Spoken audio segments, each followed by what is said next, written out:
Para entender o que foi a Revolução Constitucionalista, é preciso voltar alguns anos na história para buscar as causas deste que foi um dos maiores movimentos armados da história do Brasil. São Paulo comandou o país numa aliança política com Minas Gerais, naquilo que ficou conhecido como política do café com leite. As pessoas normalmente se lembram de estudar isso na história. A política do café com leite, basicamente São Paulo, as lideranças paulistas e mineiras se uniam para permanecer no poder num revezamento entre eles na presidência da República. No entanto, a quebra da Bolsa de Nova York em 1929, que culminou na Grande Depressão Americana, considerado o pior e o mais longo período de recessão econômica do século XX, também teve reflexos na economia brasileira. E o Brasil era o maior produtor de café, um dos maiores produtores de café do mundo.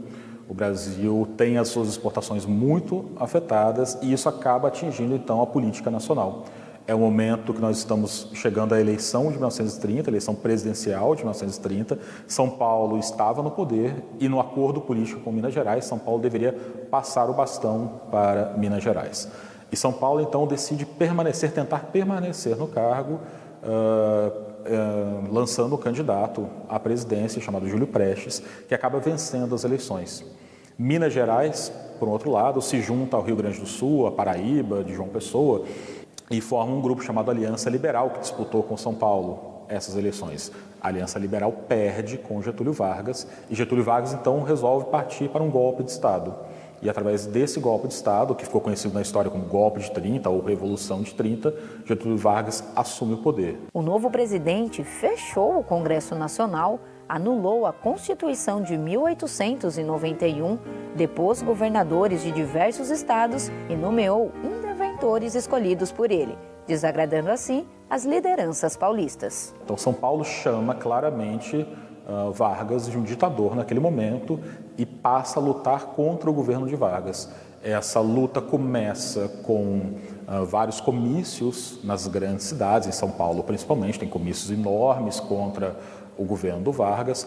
Esses comícios vão se avolumando e acabam se transformando em comícios que atingem a população civil, né? Então você tem a entrada de estudantes, a entrada de várias parcelas da população contra o Vargas, incentivadas a lutar contra o Vargas. Em um desses comícios, 4 estudantes morrem, as iniciais desses estudantes, MMDC, acaba se tornando então a sigla que representa São Paulo na luta contra Vargas. Essas mortes ocorridas em 23 de maio de 1932 foram um estopim para a revolta que teria início no dia 9 de julho.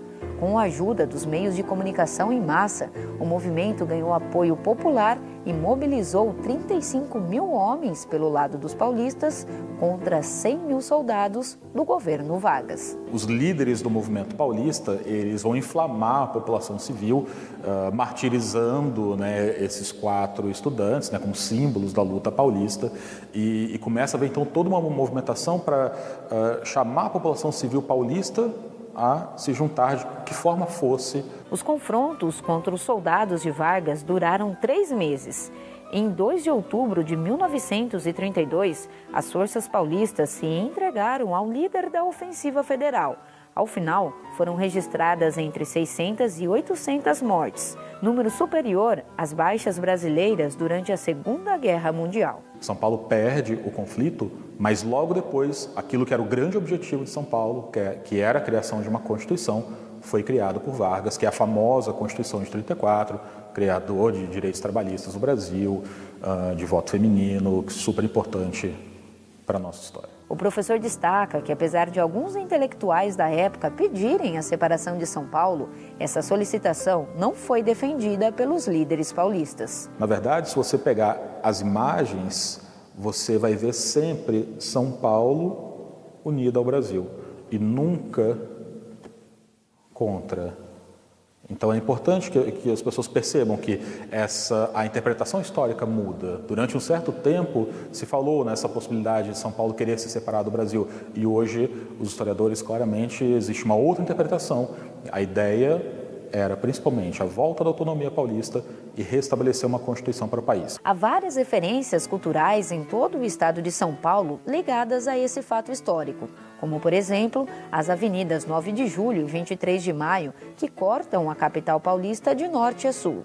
Há também um obelisco localizado no Parque do Ibirapuera. O mausoléu abriga os corpos dos estudantes mortos em 23 de maio e de mais de 600 combatentes que lutaram durante a Revolução.